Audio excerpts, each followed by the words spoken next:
47 anyos na babae patay matapos na pagsasaksakin ng kanyang asawa sa Orbistondo, Pangasinan. Nakatutok Jeric Pasilyao. Patay ang isang 47 anyos na ginang matapos pagsasaksakin ng kanyang asawa sa barangay Pasibi East, Orbistondo, Pangasinan.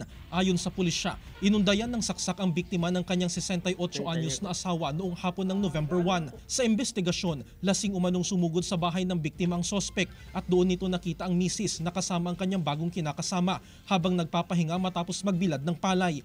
After ng inuman, napagdesisyonan nitong suspect natin na kanyang dalawin itong kanyang asawa at iuwi na sa kanyang bahay.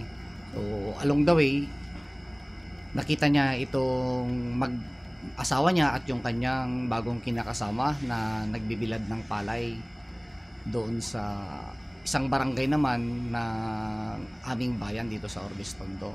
So nagkaroon ng confrontation hanggang nauwi sa habulan. Kwento ng sospek na nakakulong ngayon sa Orbistondo Police Station. Bumalik siya sa kanyang bahay para kumuha ng kutsilyo at pagbalik, dito na niya inundayan ng saksak ang kanyang misis. Agad naman umanong nakatakbo ang kinakasama ng biktima. Tinanong ko dun sa asawa ko, sabi mo pupunta ka sa bahay. Hindi ako papayagan, sabi niya. Kabit mo lang yan, sabi ko. Tinira ko yung asawa ko. Hindi ko alam kung patay o hindi. Tumakbo na ako. Labis naman ang paghihinagpis ng mga anak ng mag-asawa sa sinapit ng kanilang ina. Ayon sa mga anak, 6 na buwan nang hiwalay ang kanilang ama at ina, subalit hindi umano makapaniwala ang kanilang mga anak sa sinapit ng kanilang ina. Ganun yung ginawa niya. Mas lang po. Bakit mismo ang asawa po niya yung gumawa nun? Ang alam po talaga namin okay na po.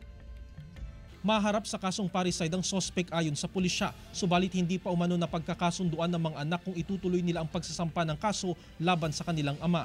Lubos din umano ang pagsisisi ng sospek sa kanyang nagawa. Jeric Pasilyao, 1 North Central Luzon.